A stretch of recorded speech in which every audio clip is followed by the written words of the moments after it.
कुठलं वचन घेऊया आज? नीती. माहिती आहे सगळ्यांना ना आपलं काय राहिलेलं आहे? नीती वचन. नीती म्हणजे काय? नीती म्हणजे काय? चांगलं वागणं. नीती म्हणजे चांगलं वागणं. अनीती म्हणजे वाईट वागणं. आज आपल्याला देवानं नीतिवचन शिकायला बोलवलेलं आहे. हे काय आहे? ही आहे देवाची शाळा. आमेन. काय आहे? देवाची शाळा. आपण शाळेत गेलो असू अथवा नसू, शिकलो असू अथवा नसू, आपल्याला शाळेमध्ये नीती कोणी शिकवली, चांगलं वागणं शिकवलं नाही. जसं जग वागलं तसं आपण वागलो. पण ह्या देवाच्या घरामध्ये मात्र आपल्याला चांगलं वर्तणूक, नीती शिकायला मिळेल. त्याचसाठी आपल्याला बोलवले देवानं, अशासाठी की यापुढचं आमचं जीवन सुखी व्हावं आणि आमच्या घरातून दुःख दूर व्हावं. अनीती म्हणजे पाप, आम्हाला दुःखात नेतं. नीती म्हणजे चांगलं वागणं, शुद्धाचरण, शुद्ध आचरण, नीती आम्हाला सुखाकडे नेतं. आता आम्ही दुःखाचा मार्ग टाकला, पापाचा मार्ग सोडला आणि पुण्याचा मार्ग, जो नीतीचा मार्ग, तो आम्ही धरला. आम्हाला कोण बोलवित आहे? काढा नीतिवचन 9वा अध्याय. आज आपण काय करणार आहोत? नीतिवचन 9वा अध्याय. मला आनंद वाटतो तुमच्याकडे बघताना, पण तुमच्या प्रत्येकाच्या हातामध्ये वह्या आणि पुस्तकं आहेत. सगळे वह्या घेऊन बसलेले आहेत. म्हणजे किती तळमळ आहे लिहून घेण्याची. तर प्रभू तुमची तळमळ पूर्ण करील. आमेन. ज्ञानानं तुम्हाला पूर्ण करील आणि तुमच्यावरती पापाची सत्ता चालणार नाही, कारण नीतिवचनाचं कवच तुम्हाला प्राप्त होईल. इथे 9व्या अध्यायाच्या आरंभी काय म्हटलेलं आहे? ज्ञानाचं आमंत्रण. मोठ्यानं म्हणा. काय लिहिलेलं आहे? आमंत्रण. आमंत्रण कशाला म्हणतात? हॅलो, आमंत्रण कशाला म्हणतात? लग्न कोणी कोणी केलं? हात वर करा. ज्याने नाही केलं त्याने नका करू. लग्न केलं ना? आमंत्रण पत्रिका छापला का? कशाला? लोकांना बोलवायला. त्याला म्हणतो आपण आमंत्रण. बरोबर ना? इथे कोण बोलवतो आहे आपल्याला? ज्ञान. देवाचं ज्ञान आम्हाला बोलवित आहे. आमेन. रस्त्यावरच्या लोकांना बोलवतं आहे का? नाही, तुम्हाला बोलवतं आहे. का? का तुम्हाला बोलवतो आहे? कारण तुम्ही देवाची पोयरं आहात. बाप शिकवतो ना मुलांना, याने आमंत्रण पाठवलेलं आहे, ज्ञानाचं आमंत्रण. 8व्या अध्यायामध्ये आपण काय वाचलं? ज्ञानाचं माणसाशी संभाषण. ज्ञान बोलतं आहे, आपल्याशी बोलतं आहे. आणि आज आपल्याला 9व्या अध्यायामध्ये ज्ञान काय देतं आहे? आमंत्रण. बाळानं या. या. कशासाठी आमंत्रण देतो आहे? बघा हां पुढे आता 9व्या अध्यायातील पहिलं वचन. ज्ञानानं आपलं घर बांधलं आहे. घर कोण बांधतो? ज्ञान. बघा हो, नीट लक्षात घ्या. नवरा जेव्हा लग्न करतो तेव्हा पहिलं काय करतो? अरे बायकोला ठेवायची सोय करतो की नाही? घर बांधतो की नाही? का धरली ना आणली, कुठेतरी ठेवली नाही? सगळ्यांना माहिती आहे की लग्न करण्याच्या आधी त्याला आपल्या घराची सोय करावी लागते. घरकुल नाही आलं तरी पण घराची सोय करावीच लागते लग्न करायचं असेल तर. हो की नाही? बरोबर आहे. हालेलुया. आता ज्ञानानं आमंत्रण दिलं या लग्नाला. कोणाचं तरी लग्न आलं आहे. कोणाचं? कोकऱ्याचं. बरोबर आहे. आणि ज्ञान कोण आहे? कोकरा. देवाचा कोकरा ज्ञान आहे. त्याचं लग्न आलेलं आहे आणि त्यानं काय दिलेलं आहे? आमंत्रण दिलेलं आहे. तो म्हणतो ज्ञान म्हणतो, कोकरा हेच ज्ञान आहे. तो म्हणतो ज्ञानानं आपलं घर बांधलं आहे. काय म्हणालो कोकर, आम्ही जातो आणि घर बांधतो आणि तुम्हाला न्यायला येतो. वर काय करतो, पहिलं घर बांधतो आणि मग वधूला न्यायला येतो. आहेत तयार? वधू तयार आहे का? हॅलो, आहे ना?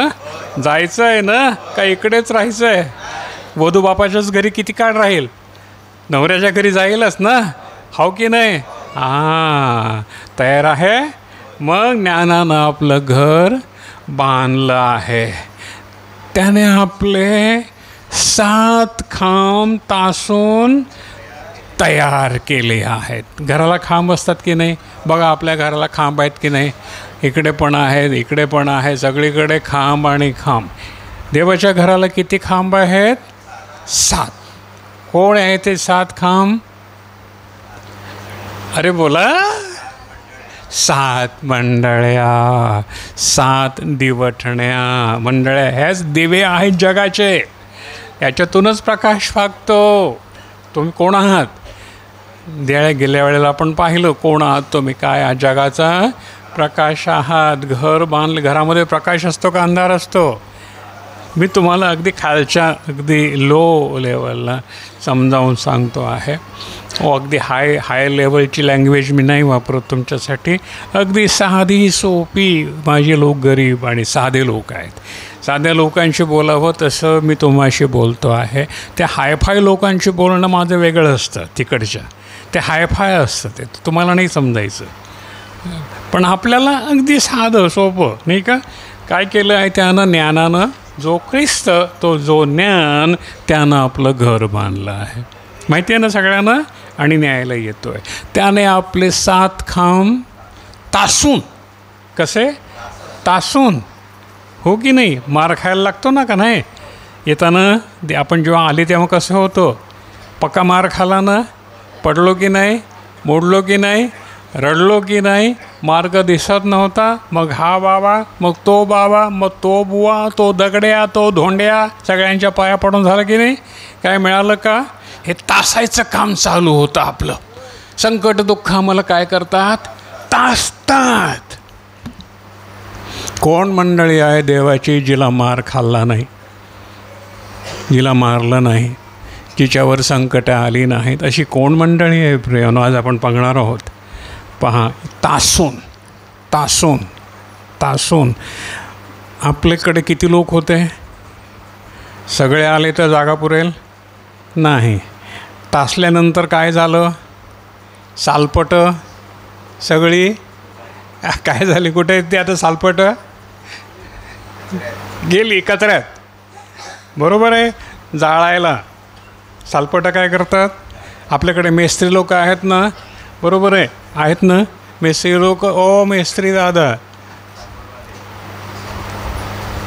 असं भुरकुड दादा मेस्त्री चांगले बरं का, आमचे प्रकाशचे वडील. तरी पण नाही ऐकलं अजून त्याने. असू दे, गपचूप बसलेत.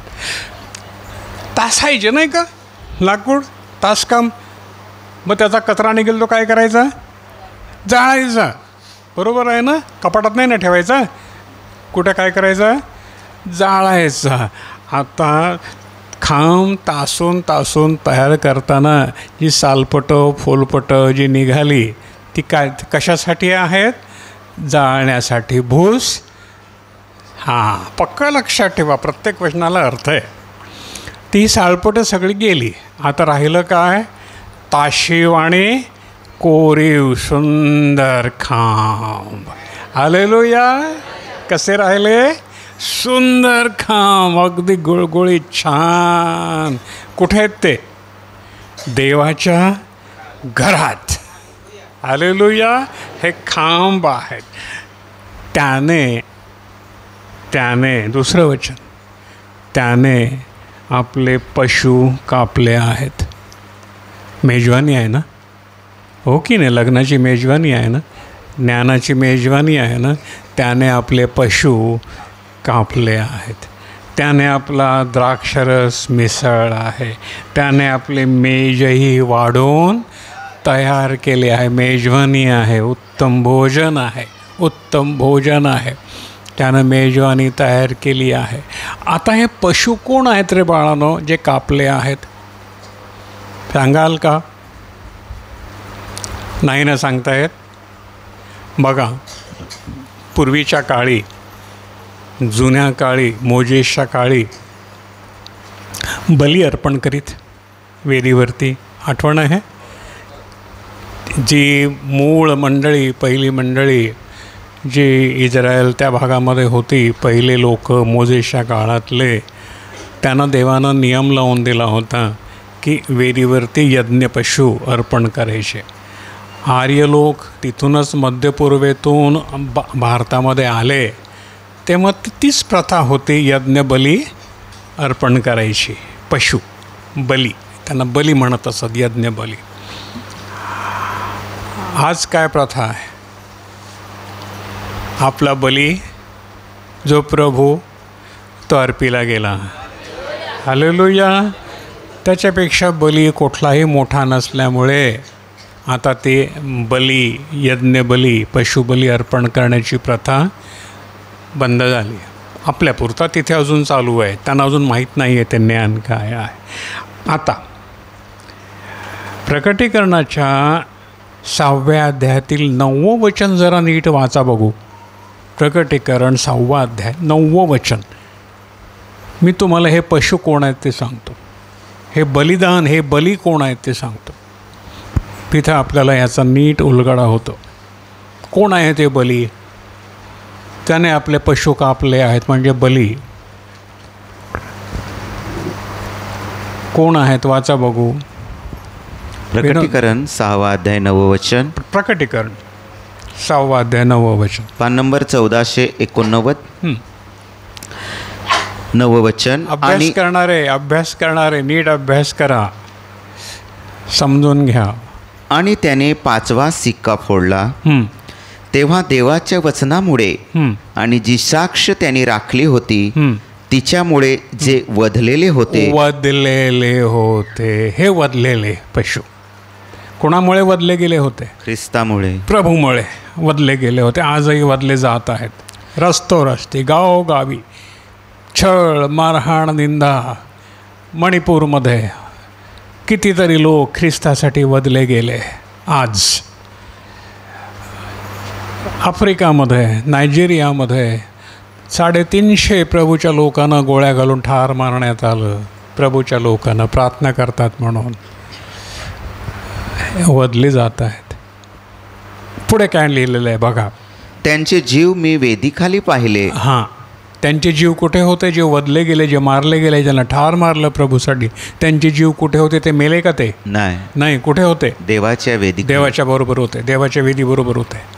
काय म्हणताय ते देवाला? आणि ते मोठ्याने ओरडून म्हणाले. हो, मोठ्यानं ओरडून काय म्हणाले? हे पवित्र आणि खऱ्या देवा, सत्याधारी प्रभो, हो, तू कोर्टपर्यंत न्याय ठरवित नाही. तू आमचा न्याय का करीत नाहीस? आमचं निर्दोष रक्त पाडलं गेलं आहे. निर्दोष रक्त पाडलं गेलं आहे. तुझ्यासाठी आम्ही वधले गेले आहोत. पशुप्रमाणे आम्हाला वधलं, ठार मारलं. पशुप्रमाणे गोळ्या घालून मारलं, तरवारीनं चिरलं. तू आमचा न्याय का करत नाहीस? आणि पृथ्वीवरील राहणाऱ्यांपासून आमचा रक्ताचा सूड घेत नाही. पृथ्वीवरच्या लोकांनी आमचा हा छळ, निंदा केलेले आहे. तू आमच्या रक्ताचा सूड का घेत नाहीस? अजून दे, आमचा न्याय कर. देव काय म्हणाला त्यांना? तेव्हा त्या प्रत्येकास एक शुभ्र झगा देण्यात आला. काय देण्यात आला? शुभ्र झगा देण्यात आला, शुभ्र वस्त्र. आणि त्यांना असं सांगण्यात आलं की त्यांनी आणखी थोडा वेळ म्हणजे त्यांच्या बरोबरचे दास, त्यांचे भाऊ, जे त्यांच्याच सारखे जीवे मारले जाणार, अजून जीवे मारले जाणार आहेत, ते पूर्ण होईपर्यंत विसावा घ्या. तुम्ही थांबा. अजून तुमचे भाऊ असेच मारले जाणार आहेत. त्यामध्ये आपला नंबर असेल. आवडेल का? का घाबराल? नाही. Hallelujah, hallelujah. पक्क लक्षात ठेवा, ते वाट बघतायत. देव त्यांना म्हणतोय तुमचे भाऊ येणार आहेत. अजून मारले जाणार आहेत, अजून कापले जाणार आहेत, करवतीनं चिरले जाणार आहेत, आणखीन काय काय काय काय काय काय. पेत्राला कसं मारलं, पौलाला कसं मारलं, योहानाला कसं मारलं. तेव्हापासून हे जे प्रभूसाठी रक्तसाक्षी कोण आहेत, रक्तसाक्षी वाट बघत आहेत. त्यांना माहिती आहे ना इब्रिकरास पत्रामध्ये काय म्हटलेलं आहे. वाच रे बाबा, 12वा अध्याय काढा. त्यांना तलवारीनं चिरलं, त्यांना उकळत्या तेलात टाकलं.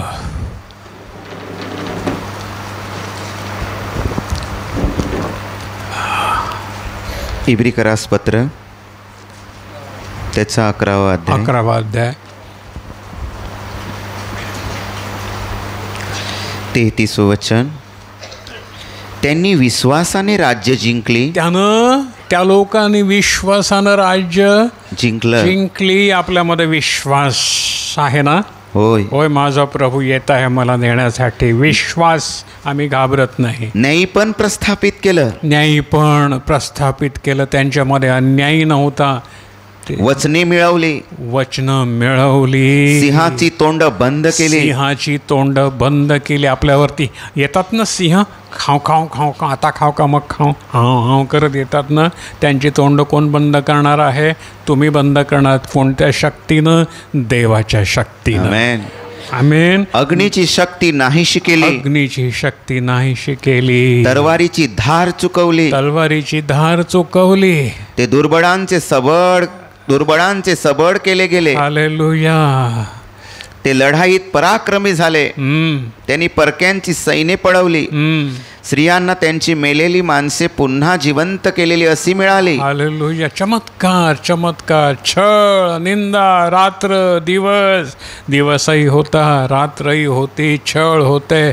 प्रभूची समक्षताही होती, प्रभूची शक्तीही होती, आणि ते लोक चालत होते. आणि कित्येकाने आपणास अधिक चांगले पुनरुत्थान प्राप्त व्हावे म्हणून सुटका न पत्करता मरेपर्यंत यातना सोसल्या. हो, बघ रे बाबा काय लिहिलंय.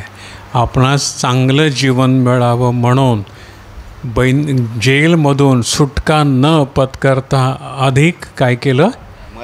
मरेपर्यंत यातना सोसले. आम्हाला सोडा असं नाही म्हणाले, आम्हाला सोडवा या दुःखातून असं नाही म्हणाले. आम्हाला चांगलं जीवन मिळावं म्हणून आम्ही यातना सोसू. पहा.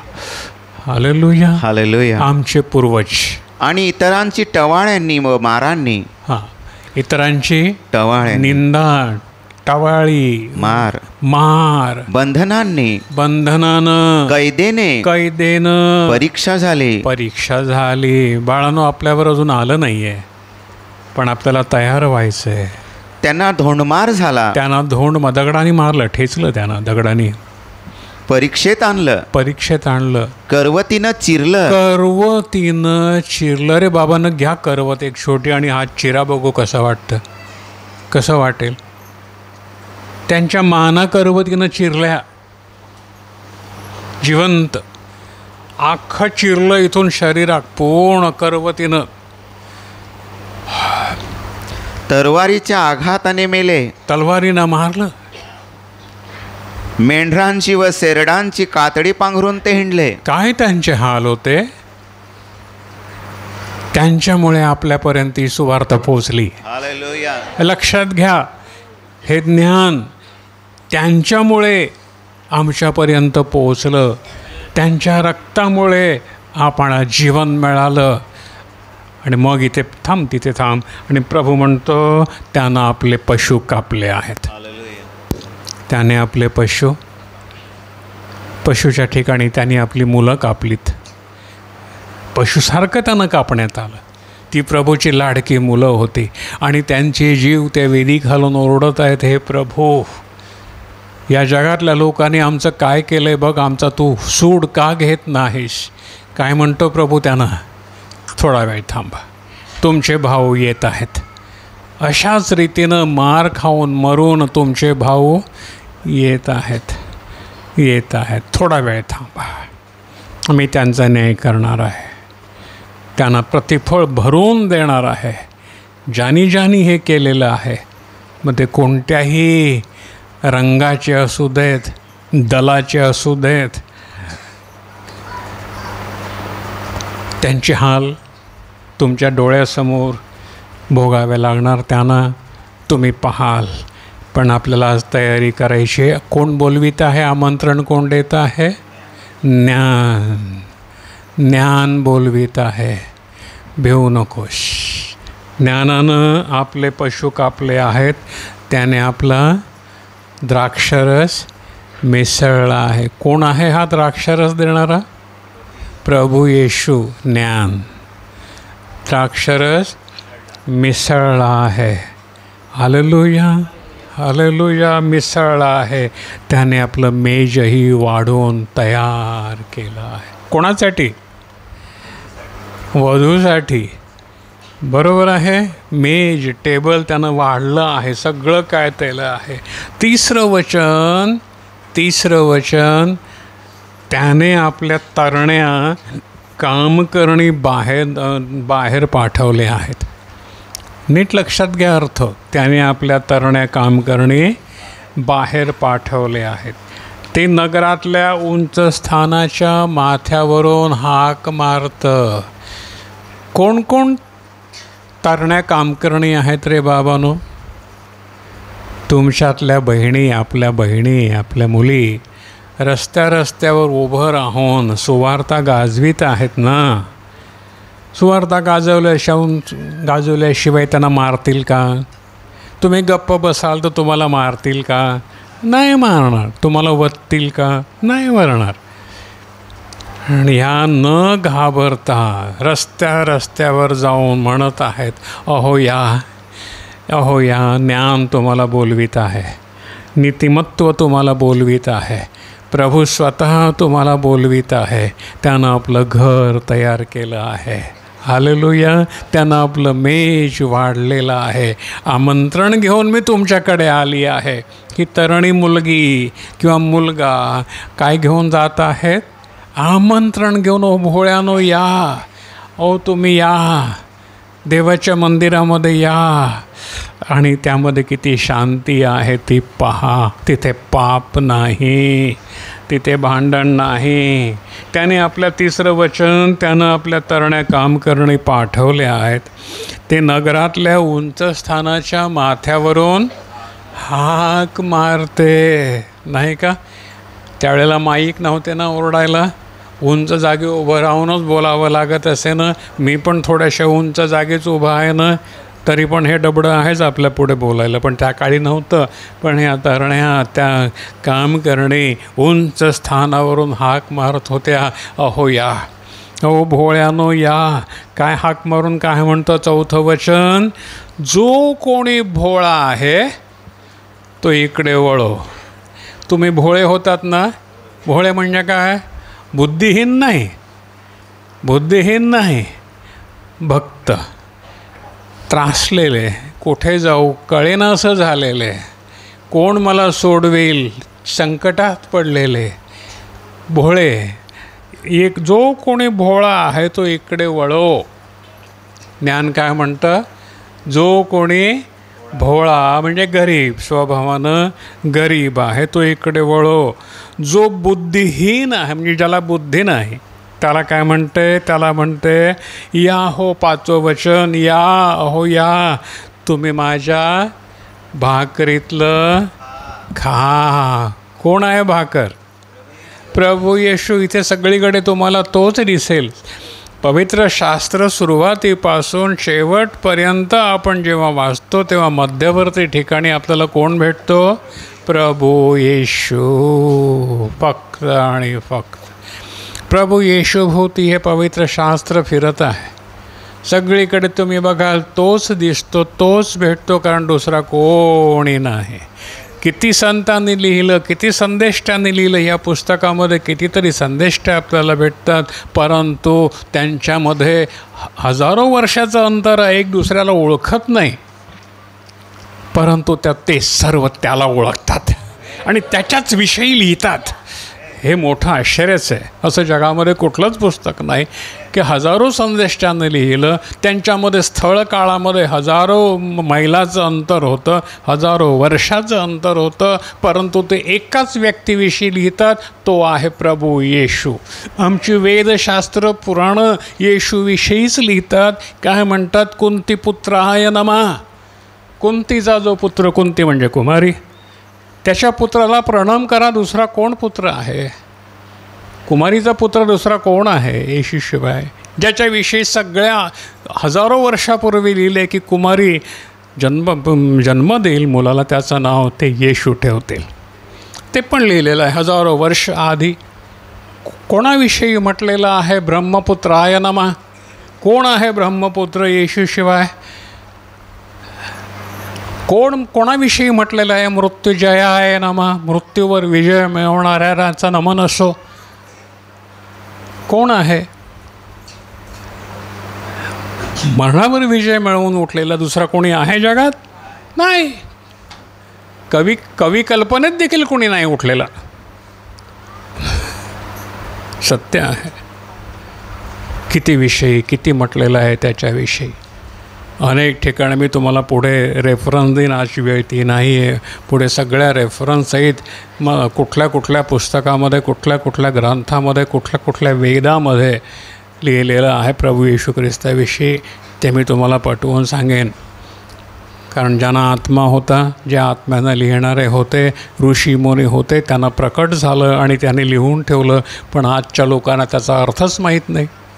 का माहिती असेल तर तो लपवून ठेवला, कारण सैतान त्यांना बोलू देत नाही. इथे काय म्हणतं? जो कोणी भोळा आहे, चौथं वचन, तो इकडे वळो.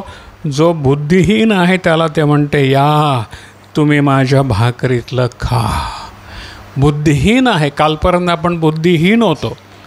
आपल्याला ती जीवनी भाकर नव्हती, त्यामुळे आपल्यामध्ये जीवन नव्हतं. बरोबर आहे.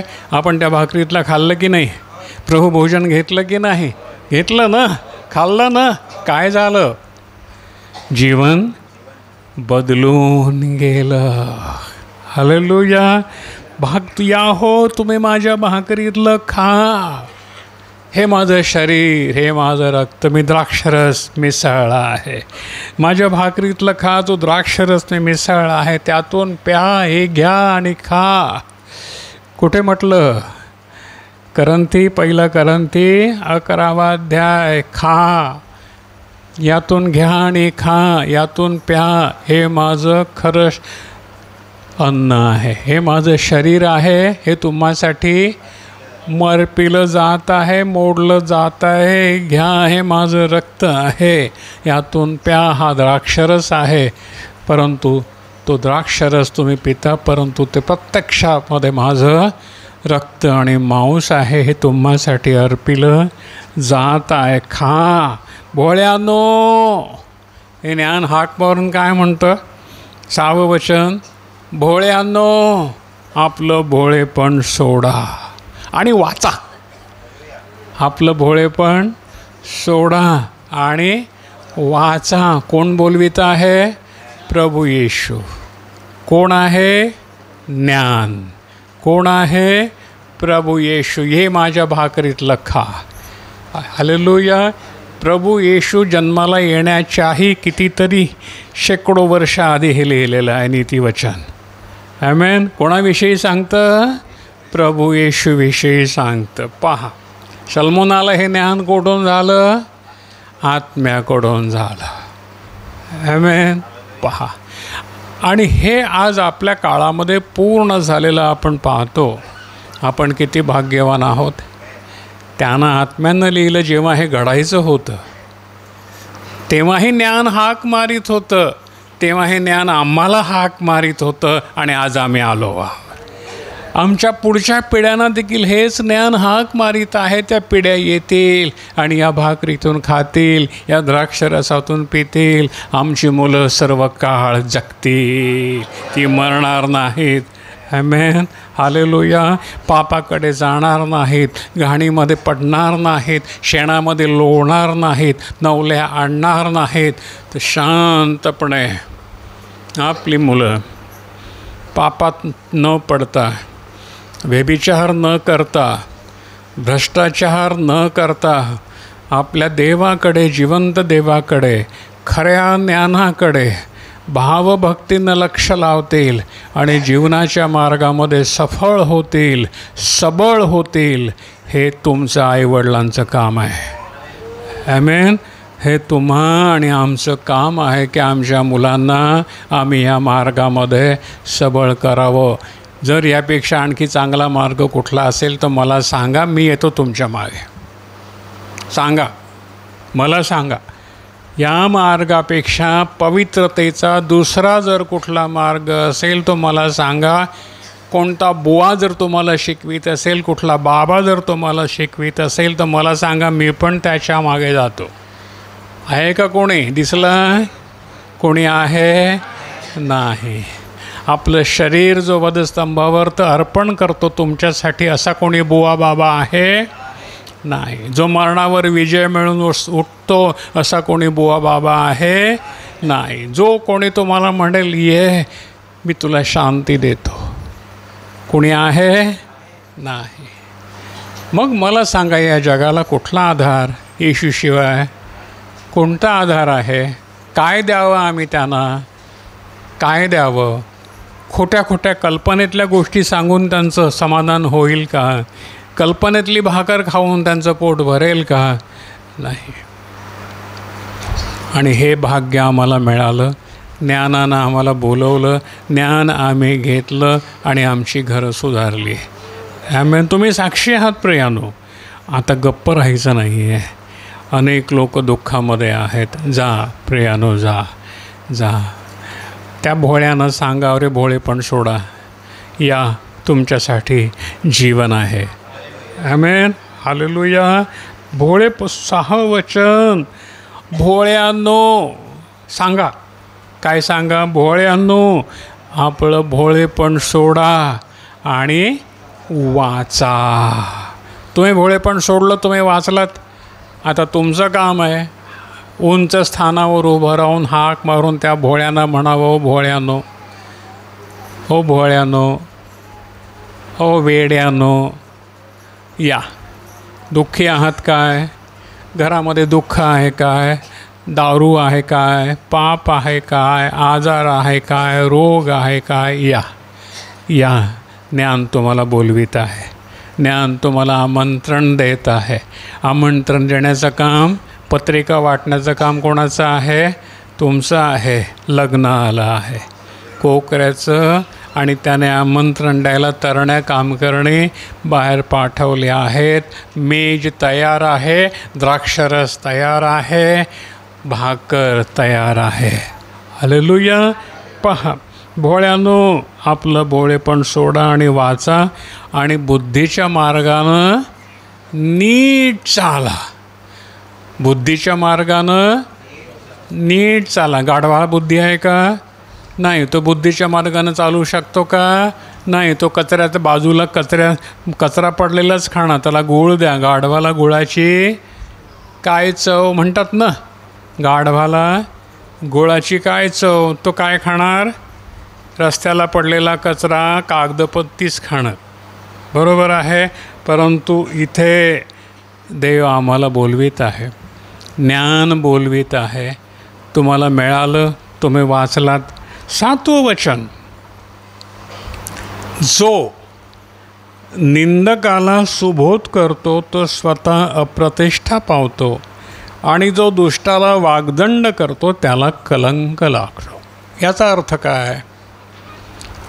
निंदकाला, निंदक म्हणजे कोण? तुम्ही जेव्हा सुवार्ता सांगता तेव्हा तुमची निंदा करतात की नाही? बरोबर ना? स्वीकार नाही करत. आता तर कठीण आहे आणखी, कारण सैतानाला जास्त शक्ती फार आहे. सध्या सैतानाचे दिवस आहेत, शक्ती फार आहे त्याला. पण तर सैतानाला तुम्ही सुवार्ता सांगाल तर तो ऐकेल का तुमचं? काय करील तो?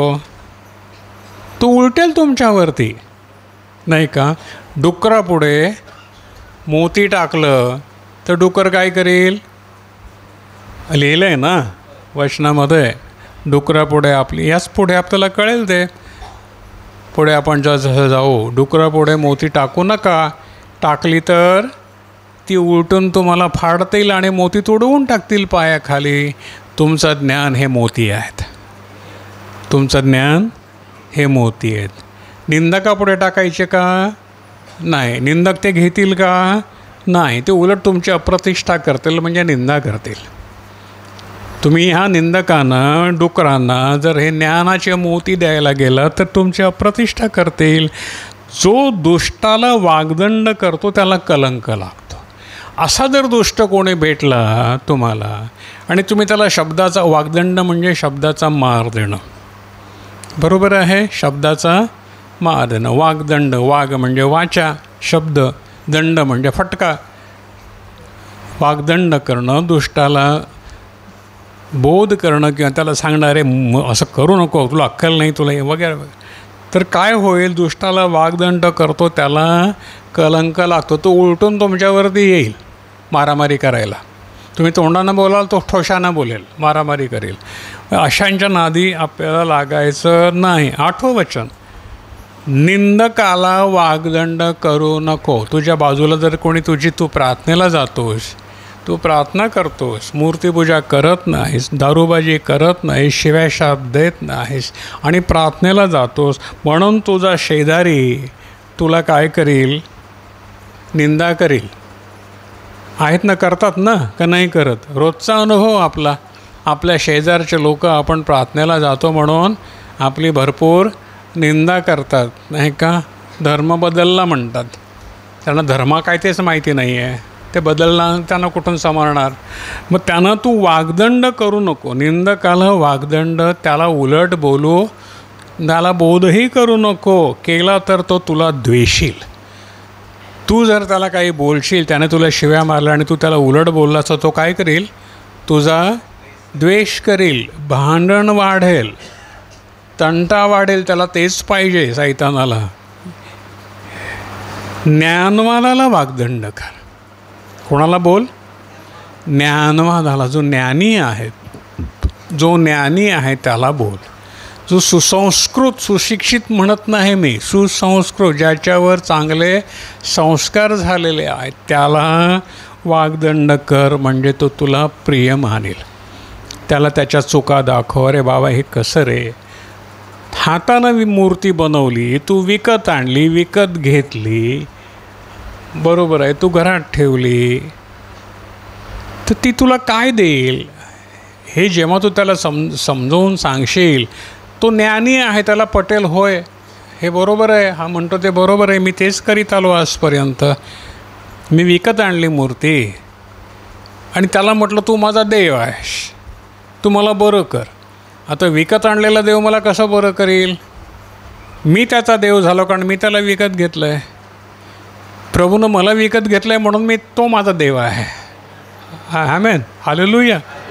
पहा, म्हणजे मूर्ती मी विकत आणली आहे, ती माझा देव कसा होऊ शकेल? ती मूर्ती मला म्हणेल तू मला विकत घेतलं आहे, तू माझा देव आहे. किंवा ती ज्याने घडवली त्याला म्हणे ह्याने मला घडवलं आहे, हा माझा देव आहे. आता हे ज्ञान जेव्हा ज्ञानी माणसाला सांगशील तेव्हा त्याला पटेल, पण मूर्खाला सांगशील तर पटेल का त्याला? नाही. म्हणून तू मूर्खाला वाग्दंड करू नको, ज्ञानवालाला वाग्दंड कर, म्हणजे तो तुला प्रिय मानेल. लक्षात ठेवा सुवार्तेचं बोध. 9वं वचन, ज्ञानवानाला शिक्षण दे. ज्ञानवानाला शिक्षण दे. अरे प्रियानो, तुम्हाला पण कोणीतरी शिक्षण दिलंच ना, तुम्ही ते प्रिय मानलं का? कारण तुम्ही ज्ञानी होतात. आमेन. म्हणून तुम्हाला ते पचलं, नाहीतर तुम्हाला पचलं नसतं. आमचं एक उदाहरण घेऊया. आमचं मनोज दादा इथे बसलेला आहे. शिवसेनेच्या अड्ड्यावर सर्वदा बसलेला असायचा. शिवसेनेचा जणू काय तो अड्ड्याचा मालक होता. शाखा प्रमुख म्हणतात ना रे त्याला, बरोबर की नाही? असं एक दिवशी त्याच्या शेजारच्याच खोलीमध्ये मीच स्वतः ज्ञानाविषयी बोलत होतो, समजावून सांगत होतो. कट्टर हिंदू आणि शिवसेनेवाला अगोदर जाम चिडला असेल तो माझ्यावरती, हा कोण आला आहे म्हणून इथे. मी त्याला तेच सांगत होतो, गीतेतून सांगत होतो, बोलत होतो, यदा यदा हि अधर्मस्य ग्लानिर्भवते भारता वगैरे वगैरे. तो ऐकत होता, ज्ञानी होता, समजलं हे काहीतरी वेगळं आहे आणि मग त्यानं समजून घेतलं, बदलून गेला. हालेलुया. त्याचं जीवन बदललं. शिवसेना सोडली, गुंडगिरी सोडली, खंडणीगिरी सोडली, दादागिरी सोडली, नम्र झाला, ज्ञानी झाला.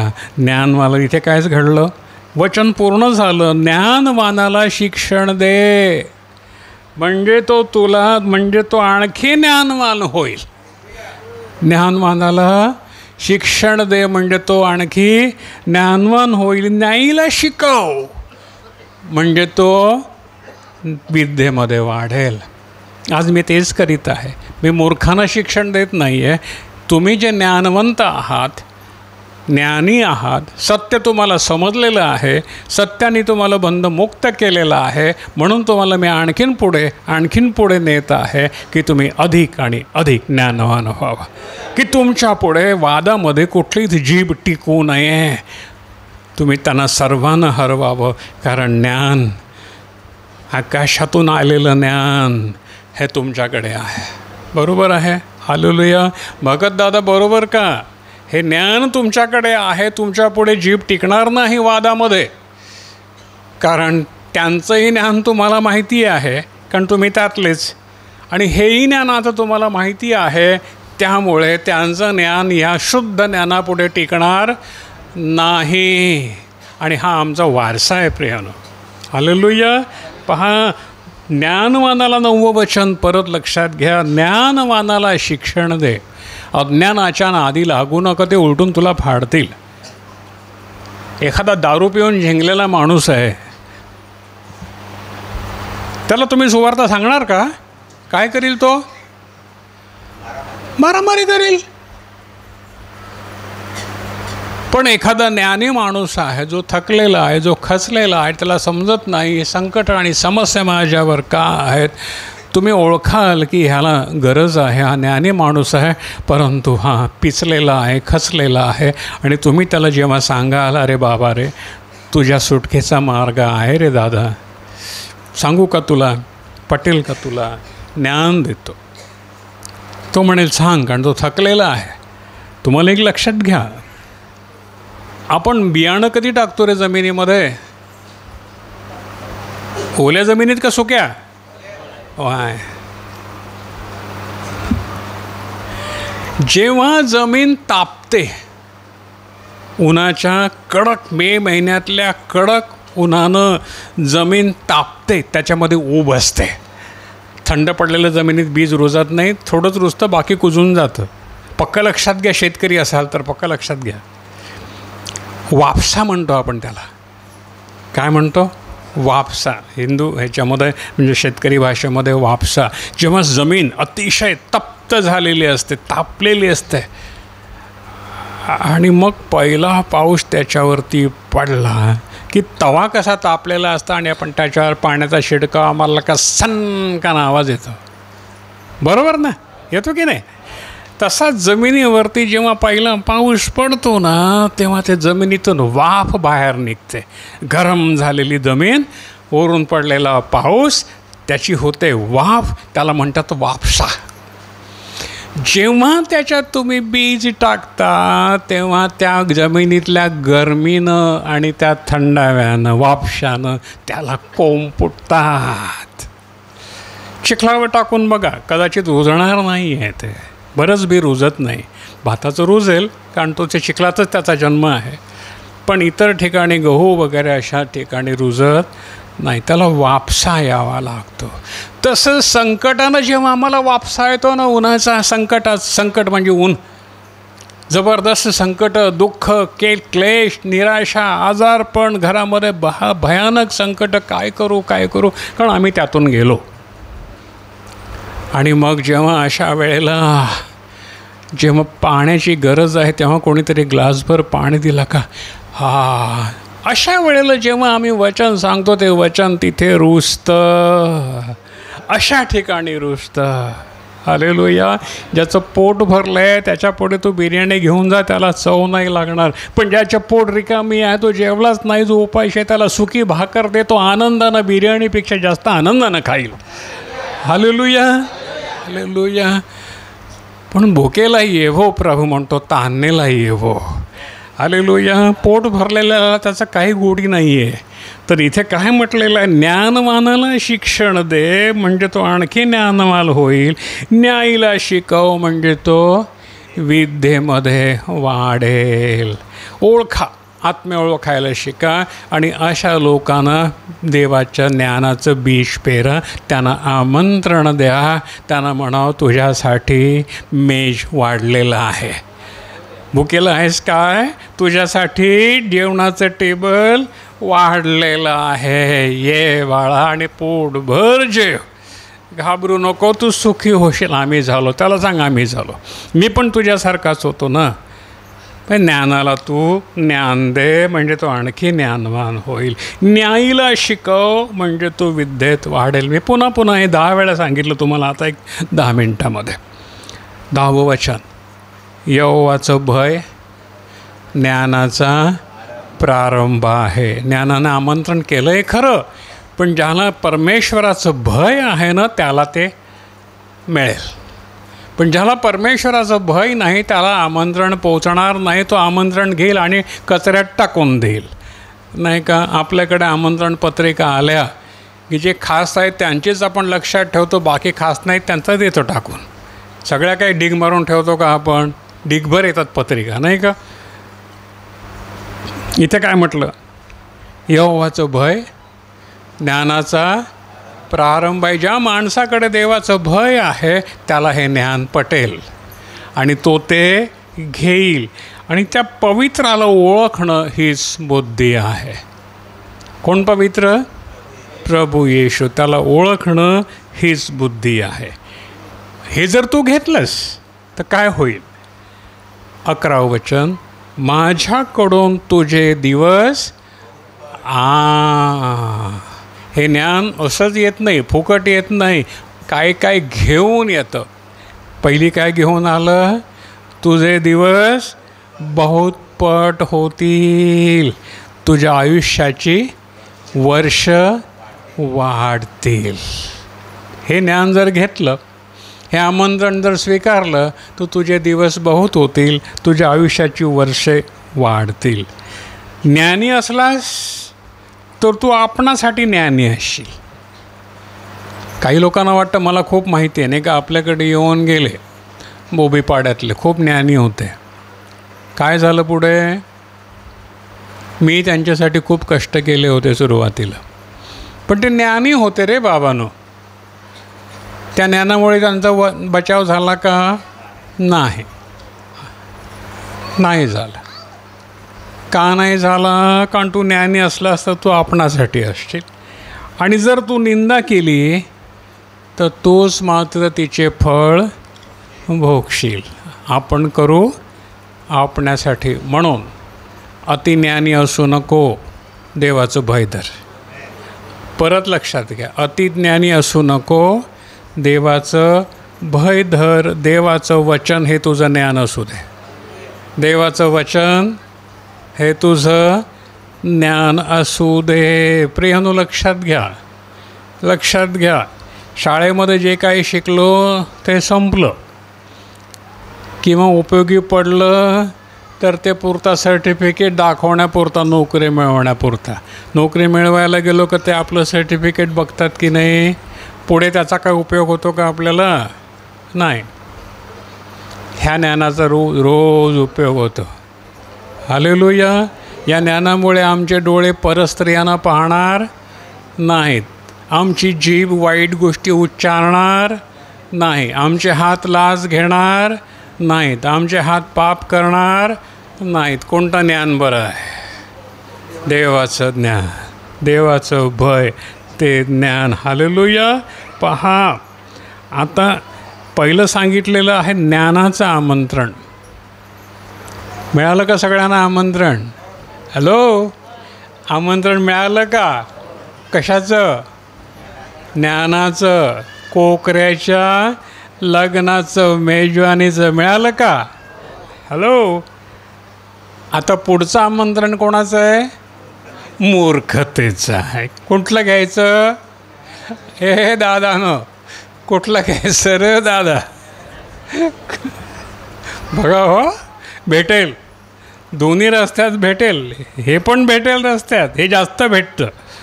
पहिलं कमी भेटतं, फार कमी, अगदी फार कमी, आणि ते घेणारे पण कमी. हे खूप भेटतं आणि घेणारे पण खूप भेटतात. बघूया हे आमंत्रण कोणाचं आहे? कोण देतं हे आमंत्रण? दुसरं आमंत्रण कोण देतं?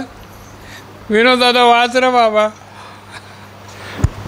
मूर्ख स्त्री मोठ्याने बोलणारी असते. हां, ती पण आमंत्रण घेऊन येते, रस्त्याला उभी राहते. हां का? हो दादानो ऐका. मूर्ख स्त्री काय करते? मोठ्याने बोलणारी असते. मोठ्यानं. आपल्यात कोणी मोठ्यानं बोलणाऱ्या स्त्री आहेत का? हॅलो. नाही ना? बघा, मला माहीत नाही, आता कोणीच बोलत नाही. मूर्ख स्त्री म्हणजे जिला ज्ञान नाही अशी स्त्री मोठ्यानं बोलणारी असते. ती मूढ आहे. मूढ म्हणजे मूर्ख, अक्कल नसलेली, आणि काही जाणत नाही. परंतु आमच्या सर्व स्त्रिया ज्ञानी आहेत. त्या मोठ्यानं बोलणार नाहीत, गडबड करणार नाहीत. 14वं वचन. कारण ती नगराच्या उंच स्थानात आपल्या घराच्या दाराच्या आसनाजवळ बसते. ज्ञान पण उंच स्थानावरून घोषणा करतंय, आणि ही जी मूर्ख स्त्री आहे ना, ही पण उंच स्थानावर घराच्या दारात बसलेली आहे. कुठे बसलेली असते? आपल्यातलं कोणी दारात बसतात का हो?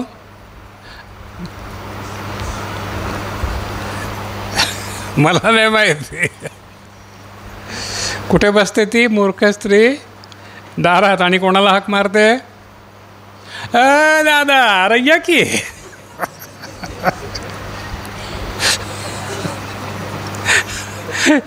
ही घाटावरची भाषा मी बोललो ती, ही तुमची भाषा नाही आहे. तुमची भाषा कशी आहे मला सांगा. काय हाक मारते? दादूच नाही हाक मारणार ना. हालेलुया. ती आपल्या घराच्या दाराजवळ आसनावर बसते. आणि 15वं वचन. जे वाटसरू म्हणजे रस्त्याला जाणारे आपल्या वाटाने नीट चालतात, बिचारे चाललेत सरळ, त्यांना बोलवावं म्हणून ती तिथे बसते, बोलवते. कशी बोलवेल मला सांगा? कोणीतरी सांगू शकेल का इथे बरोबर कशी बोलवते? अनुभव आहे का कोणाला? अरे कोणाला अनुभव आहे का? बोलवलं आहे का कोणीतरी तुम्हाला असं? हे दादूच नाही.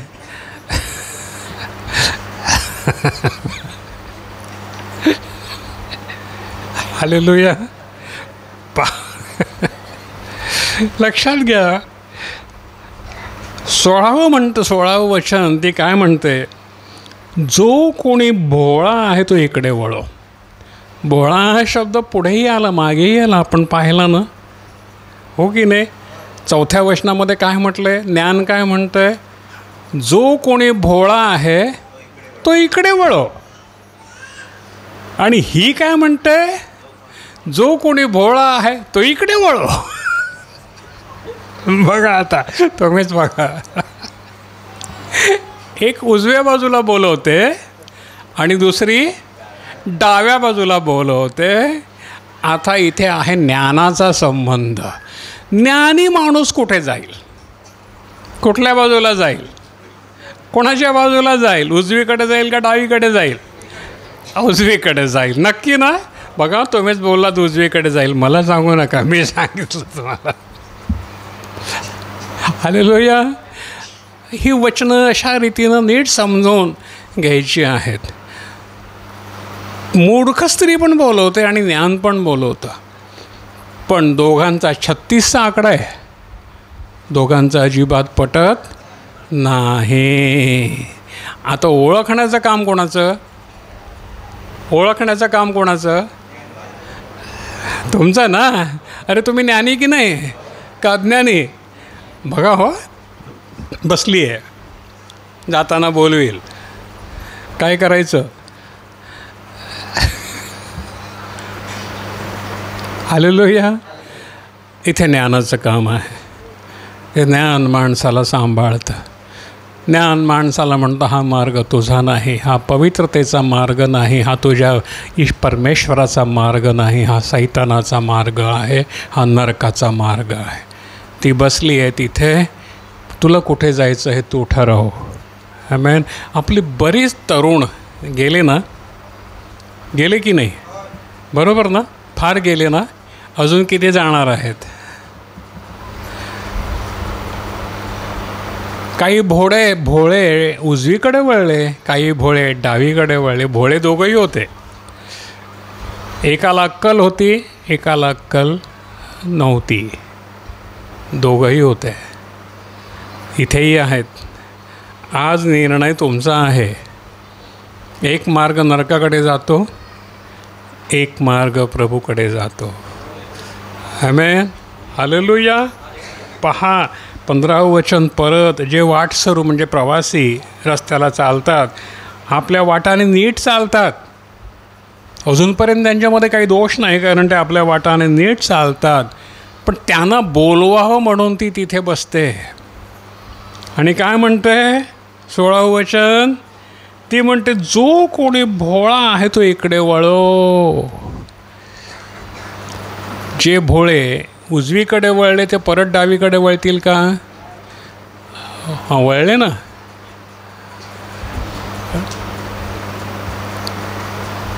इकडे वळो.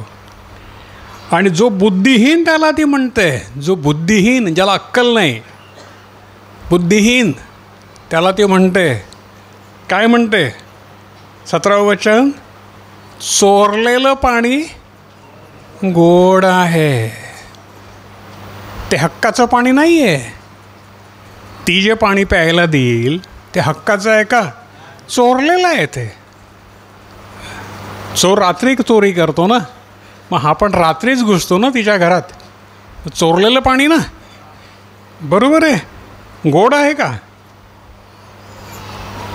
आणि गुप्तपणे खाल्लेली भाकर चांगली लागते. भाकर प्रभूही देतो आहे. त्यानंही भाकर मोडली आणि हिलाही म्हटली हिच्याकडे पण भाकर आहे, खायची कोणती? ही का ती? जी सर्वकालिक जीवन देते ती भाकर खा. जी सर्वकालिक नरक देते ती भाकर खाऊ नका, कारण ती भुलवणारं अन्न आहे. तिकडे बसली आहे ती दारामध्ये. परंतु शेवट त्यांना माहीत नाही. प्रियानो, हिचा शेवट त्यांना माहीत नाही. 18वं वचन. परंतु मेलेले तिथे आहे. त्यांनी भाकर खाल्ली, पाणी पिलं, चोरलेलं पाणी पिलं, चोरलेली भाकर खाल्ली, परंतु ते कुठे आहेत आता? आता कुठे आहेत? जे मेलेले तेथे आहेत आणि तिचे पाहुणे मृत लोकाच्या खोल स्थानात आहेत, हे त्याला माहीत नाही. नवलीच्या मागे गेले. त्यांना सांगा तुझं स्थान इथे आहे, तुझी जागा इथे आहे. हे मी म्हणत नाही आहे. कोण म्हणतं आहे? ज्ञान म्हणतं आहे. ज्ञानाचं आमंत्रण, संभाषण हे म्हणत आहे. हे इथे आहे, हे इथे आहे, हे इथे आहे. जीवन आणि मरण प्रभू म्हणतो मी तुझ्या पुढे ठेवलेलं आहे, तर तू काय कर? जीवन निवडून घे. हे ज्ञानाचं आमंत्रण आहे. काय आहे ज्ञानाचं आमंत्रण? जीवन आणि मरण मी तुझ्या पुढे ठेवलेलं आहे, तर तू काय कर? जीवन निवडून घे. आमेन. हा आजचा 9वा अध्याय आपण संपवित आहोत. प्रभूला आपण धन्यवाद देऊ. जर तुम्हाला काही ज्ञान मिळालं असेल आणि जर तुम्ही घेतलं असेल तर ते शेवटपर्यंत तुम्हाला पुरेल. ते पुरवा. आमेन. सुखी व्हा. येशूच्या नावानं आम्ही सर्व म्हणूया. आमेन. प्रार्थनेत जाऊ.